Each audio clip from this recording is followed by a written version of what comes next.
Ladies and gentlemen, I'm coming to you live from a FEMA facility right now. I'm here representing my client, Alexander Jones, and I'm going to offer you my thoughts on his ban on Facebook, YouTube, Spotify, and Apple. You might remember me from my earlier work where I made the argument that Mr. Jones shouldn't be taken seriously by any reasonable person ever. As lovers of free speech, we should all be appalled with what happened. We should all be offended that these platforms would curb stomp a man who wanted to serve his country by taking down globalist deep state psychic pedophile cabals. Ted Cruz is appalled, and he's the friggin' Zodiac killer. Plus, his dad killed JFK.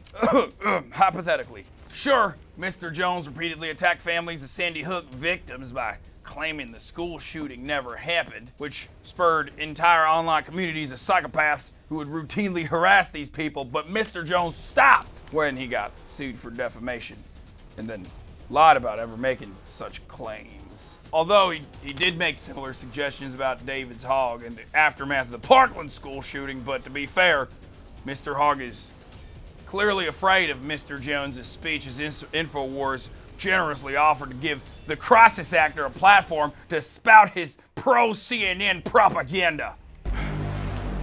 All Mr. Jones wanted in exchange was to give David's Hogg an ocular pat-down and olfactory test to see if he indeed smelled like sulfur. And we believe that Mr. Jones is being targeted by a Judeo-Chinese cabal led by the Rothschilds in an effort to shield true Americans from scary truths like Papa John's CEO was not fired for saying the N-word, but actually for using free market economic principles to fight off the globalist pedo pizza shops run by the Democratic Party.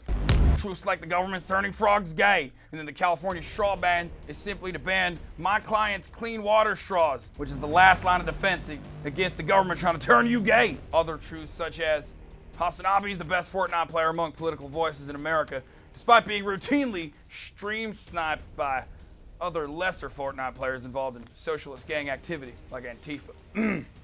Mr. Jones is a good man, ladies and gentlemen, and a good father, despite the Mexi-Chinese activist family court judge ruling that he presents a clear danger to his children. Family courts must be abolished as they target good, powerful men who haven't been drawn in by the powerful lure of transgender Maoism spouted at leftist colleges all across the country. Mr. Jones' ex-wife is only bitter because my client aired this episode. I just caught my wife, hypothetically, with 10 guys running a train on her ass. They got video cameras set up. They're filming it for Pornhub, hypothetically. Mr. Jones is aware that Roger Stone and Prison Paul were involved in this hypothetical gangbang and will expose them as undercover Bilderberg lizard operatives if they continue making passionate love to the mother of his children, hypothetically.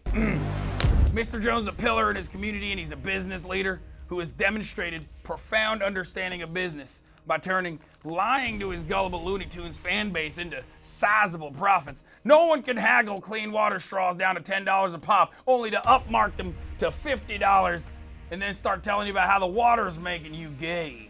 And speaking of business deals, my client Alex Jones is also best friends with the biggest deal maker, our great glorious President Donald Trump, who's the greatest president to have ever existed. And my client's not saying this to be a shameless bootlicker because this idiotic president actually took him seriously when all the other lizard globalist presidents laughed at him.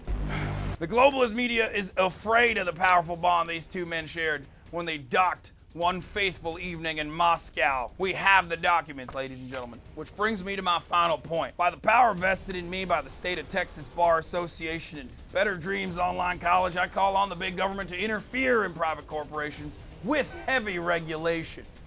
Sure, asking the government to step in to rescue him may go against everything that my client has purposely stood for his entire career, but remember, whenever you begin to think that Alex Jones is a charlatan, a hypocrite, a liar, or a grifter, I'd like to remind you that that's the aliens in the fifth dimension contrails and the fluoridated water making you think that way. If libel, slander, and harassment is not protected speech in this country, well, I guess there's nothing stopping us from turning into Maoist Venezuela, ladies and gentlemen. Free Alex Jones.